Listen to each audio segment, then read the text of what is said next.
Hello, everyone, and welcome to the latest edition of the Liverpool.com podcast. My name is Stewart. I'm your host, and I'm joined by what is probably good to be called the A squad by Matt Addison and James Martin. We're not going to go too heavy on the Leeds match. We've already had the Blood Red podcast out there that did all of the post-match stuff. James, I'm sure you're very pleased about that, considering we still haven't forgotten you said Leeds were going to finish 6th in the league. I think I'm going to forget that. I'm going to be mentioning it a lot. But we wanted to do something positive because even though Liverpool got a good win away at Ellen Road, there was a kind of a feeling of it being a bit down because of what happened to Harvey Elliott. So we're going to park that. We're going to think about the positive thing that happened in that game, and that's Mohamed Salah scoring his 100th Premier League goal, bringing him into the 100 club, which I believe now has 30 members, but only 4 of them got there quicker than he did. A ridiculous 146 Premier League games to score 100 goals. So we're going to celebrate Mo Salah today. We're going to think about his career at Liverpool, how he came in, think about some of the things that made him a great, and maybe look into the future and what it holds for him as well. So, Matt, I'll start with you. Let's rewind back to the very beginning of the Mo Salah and Liverpool story. It's season 13-14. Liverpool, Brendan Rodgers' Liverpool are in a tussle for the title alongside Arsenal, Manchester City and Chelsea. And we are maybe looking at bringing in a few extra players to take us over the edge, one of whom is Mohamed Salah. Unfortunately, it doesn't happen and he ends up going to Chelsea. What do you remember about that time? And were you upset that we didn't get him, or did you think, were you not really that bothered about him? I think it's a hard one, isn't it? I think at the time you were disappointed because I think Liverpool just needed one more. It wouldn't necessarily have had to have been him, but it needed to be someone just to give them that little extra option, wasn't it? But obviously Mohamed Salah, Liverpool miss out, and he goes to Chelsea, and you kind of think, well, maybe we dodged a bullet there almost. He didn't look particularly good. Obviously, we all know that the circumstances around that and all of that sort of thing, but. Yeah, it was at the time not one that I don't think any Liverpool fans would have been massively bothered about. No one could have predicted what he became, and obviously, if he'd have signed for Liverpool at that time, would he have become the player he is now? I'm not necessarily sure that he would, because he wouldn't necessarily have got the same game time and all of the rest of it. I think he is a classic example, really, of a player needing to go away and learn and play and develop, and eventually it will click. But clearly, both Liverpool and Chelsea had seen something in him. Whether either of them thought he would become what he is today, I doubt, to be honest. I think they probably thought he was quite good, but maybe not quite, the best player in the world type thing. But I think it's one of those that worked ultimately in Liverpool's favour, even though maybe when he signed for Chelsea, probably didn't feel quite like that. It is interesting, really, when you think of it in that context, because we hear, James, a lot about Mo Salah's early days back home in Egypt, and even when he first joined Switzerland. And a lot of that time, he was marked as a future superstar. But that's within the context of playing in Egypt and playing in Switzerland. Obviously, when you get to the level of English Premier League, it's a very, very different bar to get to say whether you're going to be successful or not. But as Matt mentioned, he went away after Chelsea, went to Serie A, rehabilitated himself with Fiorentina and then with Roma, and had a very, very good season with Roma when we did finally sign him. So fast forward to that moment when Liverpool have got him in, were you happy? And also, what kind of player were you expecting? Yeah, I think just to briefly go back to where you're saying about the Switzerland days, I think even with Basel, you had that kind of Champions League reason to be optimistic that he could be that kind of high-level player who steps up even in the Premier League and at that top level. I mean, one of the reasons Chelsea were so keen on him was because he'd ripped them to shreds in the Champions League group stage, if I remember correctly. But yeah, of course, those are one-off games. There's people who are impressed in the group stages, then you never hear of them again. It happens. So there was still a big step to be made. And as Matt touched upon, the journey that he ended up taking was probably the right one for him in terms of the timings when it all worked out. Certainly panned out well for Liverpool. But yeah, at the point of the signing, I was excited. It seemed like a decent deal. It didn't seem like we'd really underpaid or overpaid. Obviously, in hindsight, it's like, wow, that was a bargain. But at the time, it's like, yeah, okay, he's done well for like a significant period of time now. Like you say, he was really good with Fiorentina. They were desperate to keep hold of him, but Roma got him on the permanent deal, and then another very strong season there. Again, there was the Champions League record. So Serie A is quite a strong league, of course, but equally, you want to be able to see them doing it in Europe against the very best, which to some extent he was. Did we think he'd come in and score 32 Premier League goals? No, of course we didn't. But yeah, and interesting you ask about the type of player you thought he was going to be. I don't think it's been too surprising in the sense that he's been that kind of wide forward presence. We've always known Firmino is going to be that withdrawn player, which puts more of the onus on the wide players to come into those areas. But up until that point, Mane had been playing on the right, so there was a little bit like, oh, are we going to play him as a kind of traditional touchline hugging winger on the left? Obviously, those notions quickly went out of the window. But yeah, it was quite exciting, really, because there was that uncertainty, because everyone was excited with how Mane had been getting on. No one wanted to harm that. So yeah, it was a case of, what's Klopp got up his sleeve for this guy, and yeah, the answer soon became apparent. It was a big deal, that part with Mane, though, wasn't it, Matt? Because Mane had come in the season before and probably had very similar question marks around him as to whether he could make that step up, and he'd answered them all handsomely in his debut season. So then for us to think about moving him, who looking like our best attacking player, moving him to accommodate this new guy, seems quite a radical move at the time. But the beauty with Mo Salah was he didn't really give anyone a chance to question it. He scored on the opening day, as he tends to do. And pretty much from the early days, he was scoring goals. I remember there was one conversation around the game away at Man City where Mane got sent off and we lost 5-0, where there was a couple of early chances that he missed in that game.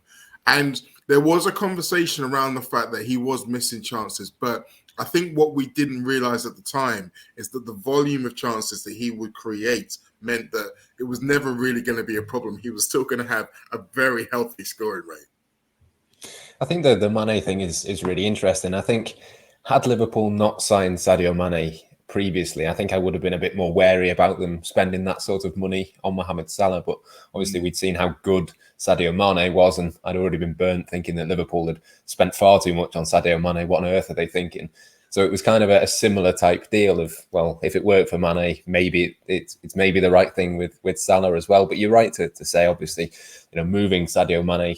To be honest, I always thought Mane was better on the left than he was on the right. And I was slightly surprised that he played on the right for Liverpool. Obviously, Felipe Coutinho, really the reason for that, with him playing on the left and Firmino through the middle to try and fit those three in. But yeah, I think it's one of those. Mohamed Salah has always been questioned. I think he's been, even today, to an extent, he's still questioned in terms of how good is he and that sort of thing by certain people. I think that's obviously laughable to think that. But as you say, he came in, he scored a header, wasn't it, against Watford, I think, on the opening day of that season. Not stopped scoring since. Just, yeah, every time there's a question asked, he answers it. And I think that, look, if people keep questioning him and he keeps scoring goals and he keeps answering them, long may those questions continue. And even at that Watford game, like, he could have had more. So like that question, like, it's always been there. Like, I was actually at that game, and it was just like it was very promising. And he got the goal, of course, but there's straight away that sort of fear of, he could have had 4 here, but then like once you keep banging them in to a certain extent, you're just like, well, never mind. Like if you take a few more shots to score, it's not the end of the world. I mean, it's not quite Mane levels of 10 shots to get the goal, but if you're getting in those positions and making the chances, then they're going to come. And that was literally clear from the debut. Like, it was straight away, this guy's going to score goals, even if it takes him a few shots to get it. Who cares? Because he's going to. I mean, I wouldn't have said he's going to get to 100 goals in 150 odd games, but it was already, those indications were there right from the off. I think they were. You're right. It's funny because I remember the biggest thing after that game was we were all talking about the defensive issues that meant that we conceded 3 goals away at Watford and how that was going to be the biggest problem Liverpool have. And then suddenly we weren't talking about that anymore. We were just talking about that fellow who just kept scoring goals and scoring goals and scoring goals. And I want to bring us all back into that time when he was basically turning into this megastar, this superstar, because we can sometimes get caught up in our Liverpool bubble with these things. But this went beyond Liverpool. He was this global superstar. He was on the cover of Time magazine. He was on murals on walls in New York. He was the hero of pretty much all of Africa, not just Egypt. And he was changing minds. He was making people who don't care about football talk about football. He was invading other spaces. He was just a phenomenon. And I struggle to think of another time when Liverpool have had someone who did that, Matt. Can you think of any others? No, it's really hard, isn't it? It's sort of been something that I've been thinking about the last few days with Cristiano Ronaldo and him going to Manchester United. Liverpool have already got somebody who is at that level, and I think it's interesting that you mentioned there that the Liverpool bubble of kind of, we always sort of think of things through that Liverpool prism, and sometimes that exaggerates how good things are, but sometimes it kind of hides just how big a global superstar this is. It's very easy, particularly living in the city, being close to Anfield, close to Liverpool, close to Mohamed Salah, geographically at least. You do kind of forget the impact that he obviously has in Egypt. He has, as you say, across Africa, across the world. Everyone knows who Mohamed Salah is. And it's almost a unique case in that obviously Cristiano Ronaldo has moved clubs and has always been this superstar and has always had this following. Mohamed Salah only sort of grew into that role himself and kind of engineered that himself through his performances. And it only really came a little bit later on in his career. Obviously, he was slightly older by the time he'd got to that point. But yeah, it's hard to think of anybody else that has had that sort of impact, because it is remarkable. And I still, we said it before about him being underrated. I think that's a big part of it. We underrate him as a footballer, but we underestimate what he's done off the pitch. And there's almost a bit of me, to be honest, that wonders whether Liverpool have got enough out of him commercially and marketability wise, and in all sorts of countries. We talk so often about the Nike kit deal and stuff like that, and how much Liverpool have still got to catch up in terms of revenues and stuff to Manchester United. There is, to be honest, almost a bit of me that wonders whether they could have made even more of Mohamed Salah, given the sort of status that he rightly sort of holds, really. The fact we haven't yet seen an advert with Mohamed Salah and LeBron James is criminal. It is criminal. Mike, pull your fingers out. But I think we can talk in this global phenomenon a little bit more about him as a man as well, because I think that really did have an impact on how people felt about him. He was always seen as a very positive character, very happy guy. He looked like someone who, when he came back to the Premier League, he was ready to grasp the opportunity and to prove that he was better than people thought he was. But he didn't do it with negative energy. He was doing it with positive energy.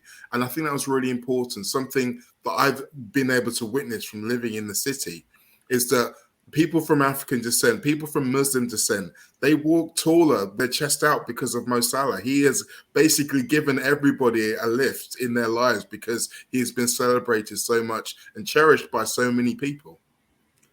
Yeah, absolutely. I mean, like you say, there's rarely, if ever, been a Liverpool player who's so kind of transcendent of football in that respect. Like, he's genuinely changed attitudes for the better off the pitch, and like that's more important than anything he's going to achieve on the pitch, which is saying something given the achievements he's done on the pitch. So yeah, I don't think you can really say too much more than that. There's not much else to add. But yeah, the fact that he can change the minds of people, and if he's battling prejudice even in a small way, then that's just a huge plus, and it just says it all about the player and the man, really. I can't remember the exact statistic, but there was something like Islamophobia had gone down by 2/3 or something in the time that I can't remember exactly what it was, but it was something massively substantial that people had studied and looked at and come to the realization that it's probably quite a lot down to Mohamed Salah, which you can't really say that about too many footballers. I mean, if for anyone who's in any doubt, go look up the lyrics to the Mo Salah song, the Dodgy one. Not Dodgy the band, not Dodgy the outcome. And I'll tell you all you need to know. Let's go back to the pitch now, James. And obviously, he is part of what I like to call a three-headed monster. The front three will always be known as those three forever, even when they're long retired. Let's talk about his relationship with Bobby and with Sadio. You mentioned that first game at Watford. They all three scored in that game, and they did that quite a lot over the course of the next two seasons in particular. What is your favourite thing about the way that they link up and say? Yeah, I mean, there was a period, wasn't there, where you'd be on like Sky Bet or whatever, and you'd be looking at the odds of all three of them to score in a game, and it's like 2-1. It's like, what? Like, it was just, it's almost expected they'd all get on the score sheet. Yeah, there was. It's an incredible relationship, particularly as you say. Almost, it's an interesting one because, of course, the relationship's matured over time. So in a sense, the understanding's got better, but the kind of explosiveness of it was really in those early years when Firmino was, I guess, slightly more of that kind of. He's never been a typical number 9, but he was more inclined to get into those positions. So you'd really have all three of them kind of lurking in those really dangerous areas at once. And then you've got him, while still being there, you've got Firmino as the link man as well. So you just, the kind of abiding image, you've seen it so many times, those kind of clever little flicks and dummies, and they just seem to know where the others are going to be. They'll, some of them they won't get assists for because they've just left the ball because they know that the other one's running in behind them. And it's just, it seemed to click almost instantly, which was the remarkable thing. It looked like they've been playing together for a long time after not very long at all. So yeah, it's, especially as we were talking about earlier with Mane switching positions, it was incredible really how quickly that all gelled. And yeah, I couldn't agree more. It's going to be the prevailing memory of the Klopp era, really. I mean, we don't know how much longer Klopp's going to be here, even if he's still here for a few more years and the front line gets refreshed. I still don't think there's ever going to be a more kind of iconic, yes, that was the Klopp team, than those front three. And of course, Salah has taken up the majority of the slack in terms of goal scoring. But yeah, the way they work as that kind of triumvirate is really what's brought Liverpool all this success. 100% it has. I think all of us can sit here now and think of fantastic moments where they've combined for goals or setting each other up and stuff like that. It's one of the best things about them as a trio. One of the best things about Salah himself, though, Matt, is he's always there. I mean, that's possibly why he's found it easier than some to get all of these goals. But his durability, I want to tell everybody I'm touching wood when I'm saying this, his durability is remarkable. I mean, this is a world where he gets fouled a lot. I mean, we saw it literally yesterday. There are players who seem to believe that it's all right to put him in a headlock, to wrestle him to the ground, and he always gets up and he always keeps going. And I think that might be, if you ask Jurgen Klopp, his favourite thing about him.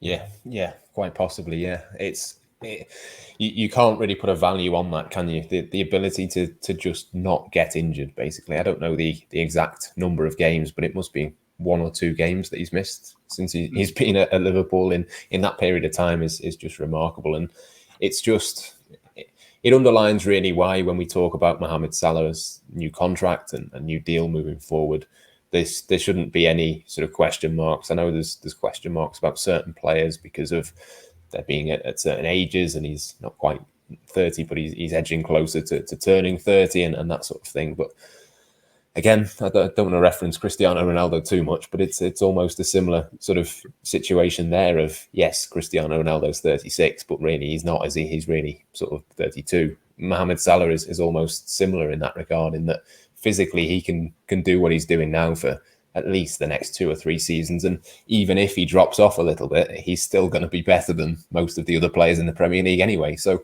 it's just remarkable, isn't it? Like you say, it's quite possibly his favourite thing. It's just something that you can't quantify, and it is something that Liverpool look for in players that they go out and buy. It's something that they do a lot of research into to make sure that these players are fit and durable. But sometimes you just hit a bit of a goldmine with him. You couldn't have predicted that he was going to get injuries, but you equally couldn't have predicted that he would just not miss any games at all. It's just absolutely incredible. I think the Ronaldo comparisons are justified in this, because I think what they do have in common is an almost monastic view of their own bodies, what they put into it, what they do with it. Every single second of every day is maximizing their body so they can be available. So I'll let you off, but that's it. No more. Mo Salah as well. One of my favorite things about him, every time someone questions him over something, he knocks it down. It's like, oh, well, Mo Salah hasn't scored against X team. Mo Salah scores against the team in the next game. Mo Salah hasn't done this. he always does it. If you look at every statistic and every time someone talks about another player as being fantastic because of X, Y, Z, it's always only Salah. If you go onto Twitter and you search for only Salah, then you'll see a lot of statistics where there are lots of very good players, and then there's Mo Salah way above the rest. And James, he's undoubtedly a man for the big occasion. He scored in every single Champions League knockout round, including the second minute of the final in 2019. He's got a rate of 31 goals in 61 games against the rest of the big six. I've included Arsenal in that because I'm generous. But it's more than just that. I think it's just, we talk about his ability to stay fit. I think that's just another mechanism of his insatiable hunger for goals, his mentality. Everything is geared towards getting more, getting more, getting more. And it's almost an underrated part of his whole attitude, I think. I'm surprised you haven't included Leeds in the big six there, Mo. What are you doing? Well, I mean, okay, we can make it a big 7 and call it 264. Which is pretty more than that, isn't it? But yeah, no, it's a tricky one because I do think when players get injured, sometimes we're quick to think like, oh, is it a mentality thing? And it's not. Like, you know, some players are just injury prone, and I don't think it's really fair to use that as a stick to beat them with. But you know, that's not to say it's an invalid point, because I do get where you're coming from. There is just that kind of relentless need to score goals, and like even when he is forced to miss a game, then he'll come back and he'll make sure he scores in the next one. So we say he's barely missed a game. You can barely remember when he's missed a game. Well, obviously he's missed the Champions League semi-final second leg against Barcelona, and then like you say, the final he comes back, it takes 2 minutes to get the goal. So yeah, like I think that's the main thing. It's that kind of response to setbacks.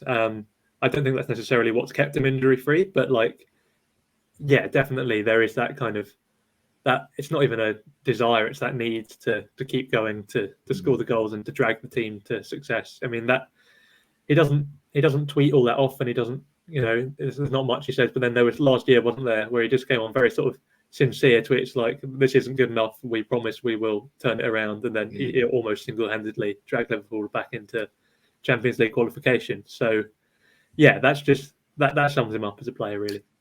When a man who doesn't speak very often speaks, most people listen. And I think he has that power in his voice.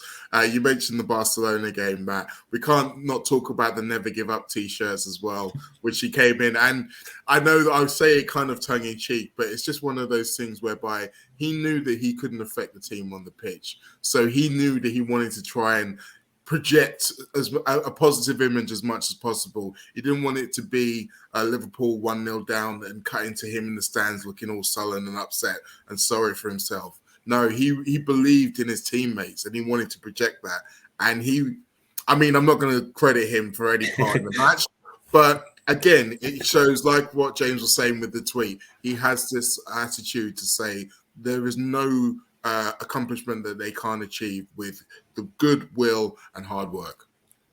Yeah, he's got that mentality, and he's very, very switched on as well, isn't he? I think the t-shirts, the tweets, all of those sorts of things. There's a deliberate message. There's a reason that he doesn't tweet very often, as you say, because when he does it really does mean something. And I think that's a big part of him as a leader, and that's something that we've seen him grow into as a Liverpool player. It's not something that he'd really done all that much before previously in his career. I think he maybe did it a little bit with Roma because he was maybe one of the better players. He was scoring the goals and being a leader in that regard. But I think we've seen him grow in this Liverpool team into, you know, obviously Gini Wijnaldum has now moved on. There's been other players who've been leaders who've moved on. And he is very much one that, I mean, he said it himself, hasn't he? He's disappointed at times not to be Liverpool's captain and things like that. It's very much part of the package with him now. He's a leading player in that he leads by example, but he's also very much a leader in other ways as well. And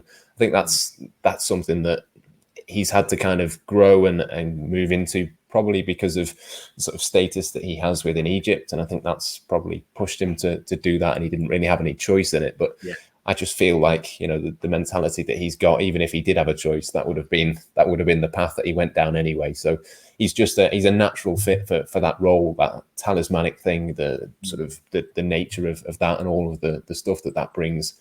He's just perfect for that as well, which yeah, as I say, with Wijnaldum having moved on, with one or two other players no longer there, or certainly won't be in the future, it's just another box, isn't it? It's not a box that we talk about very often with him because there's so many other boxes, but it is an important aspect of what he brings to Liverpool. And I'm sure, if you asked Jurgen Klopp about that specifically, I'm sure he'd probably use one of his phrases like, "Oh, you could write a book about it," or something like that, because it's just it's such a big part of him, but it's a part of him that we just don't talk about because there's so many other bigger parts that ultimately are probably more important.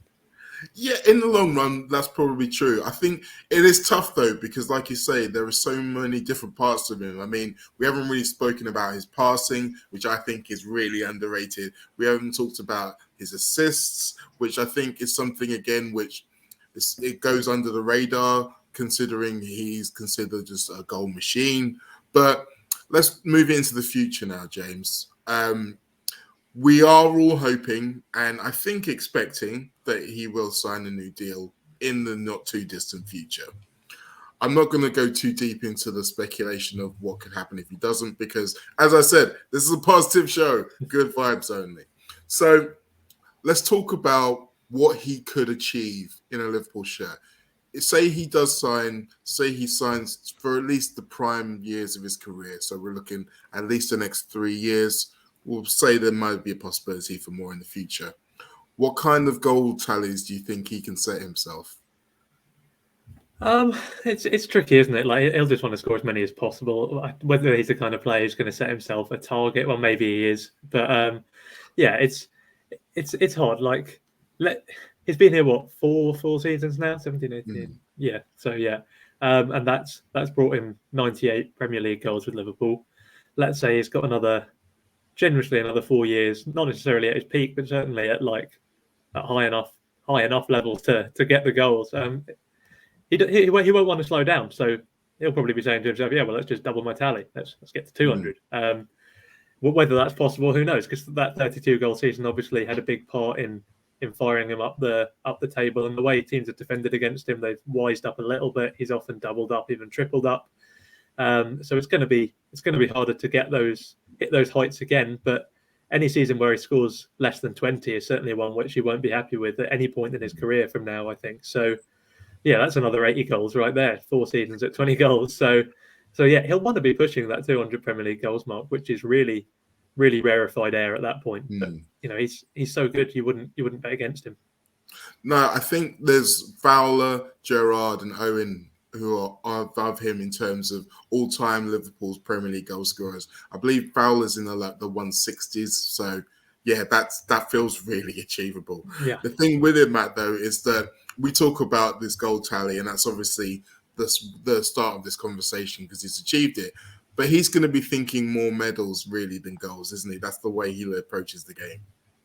Yeah, 100%. I think as much as he is very driven and he's very focused on himself and he's furious if he doesn't get the golden boot and things like that, ultimately, if you said to him, well, you get to 199, you don't get quite to 200, but you've got 4 Premier League medals, then I'm sure he'd probably go with the latter. So yeah, it's one of those. I think with Mohamed Salah, the thing is, you've got a player there that will guarantee you at least 15, if not 20, 25 league goals for the next 3 or 4 seasons. And with Mohamed Salah, that puts you in contention. Liverpool have got a team, haven't they, where you kind of think that they'll be there or thereabouts, unless something calamitous like all of the centre-backs get injured all at once for an entire season. They're going to be there. Yeah, no, I mean, unrealistic, I know. But as long as something like that doesn't happen, they're going to be there or thereabouts. And with someone like Mohamed Salah, for all of the reasons that we've spoken about, he could just make that difference, couldn't he? He's a world-class player. He's a player that could just score that goal that edges Liverpool over the line for a title or two. So yeah, look, if Mohamed Salah's here for the next 4 seasons, I'd be surprised if Liverpool don't win the title at least once in that time. Oh, I like the sound of that. Okay, before we sign off, I'm going to ask you to make a really tough decision. I want your favourite Mo Salah moment, and we'll narrow it down to the Premier League because there's literally still so many. I mean, I've been sitting here trying to think of it, and I knew I was doing the show, and I've narrowed it down to about 8. So, James, I'll let you have first crack. Yeah, it's so difficult. I might go with a bit of an odd one, and it's there's probably a bit of recency bias in there. I'm not going to lie, but I think the fact that it came within the sort of adversity of last season almost made it better in some ways. It's when he scored against United to kind of wrap the game up, and just the pure passion of that celebration. It's like this is someone who gets what it means to score against United, to wrap the win up against the old rivals, and he knew the context of the season and how important it was to get into the Champions League. And you look at those years where Liverpool were just not in the Champions League at all, that hiatus from Europe's elite, and obviously people wanted to qualify, but it never felt as though the crop of players really thought they were at that level. Whereas Salah, he's just raised standards at the club. He knows that Liverpool are a club that belongs at the highest level, at the top table, and that means he needs to get us into the Champions League, and that was just all apparent from the goal and from the celebration. So, yeah, there's so many I could have picked. There's better goals. There's beautiful assists. There's so many things. But yeah, for me, that's the first thing that came to mind when I saw the question. So, see, that's what I wanted. That instinctive answer, answering with your heart, not necessarily your brain. Matt, it's your turn. I've had too long to think about it. That's my problem. I think if you hadn't have said the Premier League, I'd say that the Champions League one at the Etihad was the one for me. Oh, yeah. That's the one that immediately springs to mind of like an iconic goal and an iconic sort of picture of the celebration with everyone clambering on top of him. That I think is the one. But the Premier League, it's really hard. There's two goals that stick in my head. The other one that I'd mention is when he scored 4. It was 4, wasn't it, against Watford? Game. In the snow. In the snow. Yeah. That was an iconic one, but it wasn't 4 brilliant goals. It was just 4 goals in one game and what that meant. But the other 2 that I was going to mention, one was the Chelsea one, which he puts into the top corner. Was that the season before last? And I think the season before that was the Tottenham one, where he inside the box, inside stoppage time in the second half, dribbles around about 4 players, puts 3 players on the backside, and then chips the goalkeeper and puts it in. So, yeah, one of those 2. I'm not going to pick one, but that would be it. Well, I mean, the fact is that we could pick so many. It really is. And listening, once Sky Sports eventually get around to doing their Mo Salah Premier League 100 club, I suggest everybody get the popcorn out, because it's going to be a feast of football, because we have ourselves an absolute superstar, and he has blessed us many, many times over the last 4 years, and hopefully many, many more times to come. Now, all of you out there who've been watching the show, I want to know about your favorite Salah moments. So let us know in the comments. James, Matt, it's been a fantastic show. We get to talk about our favorite guy. I'm going to give him one more salute. And then I'll sign off. We'll see you all next week.